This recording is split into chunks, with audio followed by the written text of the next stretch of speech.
السلام عليكم.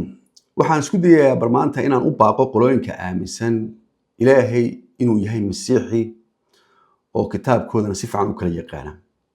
Waxaan akhrisanayaa suuratul Maa'ida marka waxa ka soo horbaxday xaggaas markuu Ilaahay leeyahay kuwa beeniyay waxa kamid ah kuwa dhahaya Ilaahay waa Masiixi.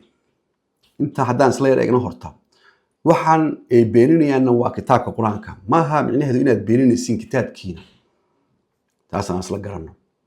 wuxuu yiri haddana waxaad weydiisaa haddii uu dooni lahaa Ilaahay inuu baabiyo Masiixi ina Maryam hooyadii iyo dadka meesha wada joogo dhan gabi ahaantoodaba yaa u diidi kara. Ilaahay baa wax walba awooda, isaga wax walba gacanta ku haya, isaga wax walba sababa.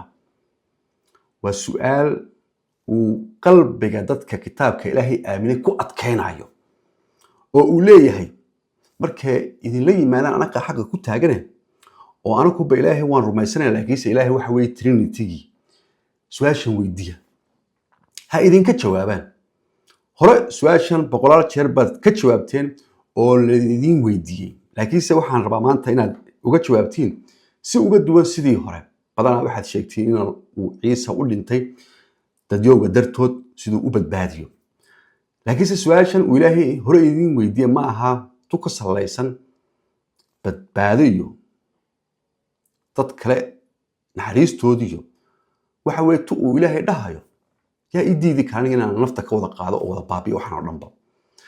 hadda maantadan aan joognana Ciise alayhi salaam lama joogo anigu kitaabka aaminsan waxaan aaminsan nafta laga qaadayba wallow qolo oo iyagu aaminsan yihiin sidii loo kale inuu ku jiro transit samada. haddana isla wada aaminsan inay Maryam maanta la joogay nafta laga qaaday ina dadkii xilligan oo dhan nafta gabigooda laga wada qaadayba yaa u diidi karay. Ciise u diidi karay hawshaas ma Masiixi baa u diidi karay.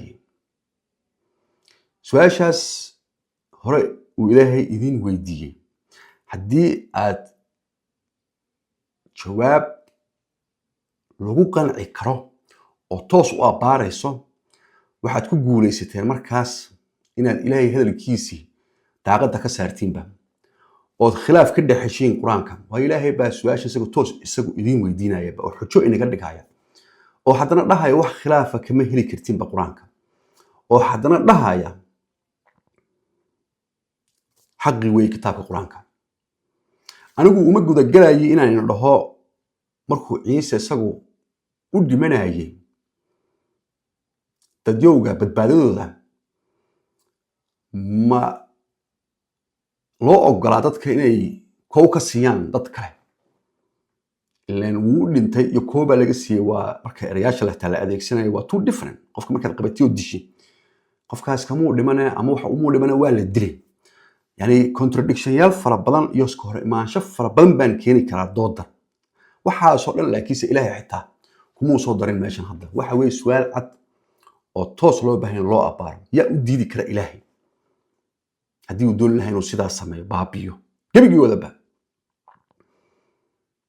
maanta adduunkan aan joognana dawaan u aragnaa in gabigooda ba adduunka laga wada qaaday cid baa hor istaagtay cid baa ka qabatay. haddii marka insha Allah aad fursad heshiin oo si waaqafsan sharuudaha Ilaahay oo kitaabkiisa hadda ku kala cadeynayo qofkii xaq ku taagneen waad ka soo jawaabi kartiin. ma ahana khasab marka inaad idinku aad u aragtiin su'aashan tu idinka kitaabkiina waaqafsan iyo buuxinaysiyo waxaas dhan loo baahna. waxa weey kaliya tu loogu tala galay inay muslimiinta qalbigooda ku sii adkaado oo Ilaahay ugu dhawaadaan uu dhaho kitaabkiina saxa kitaabkiina shaki inaga gelin karaan.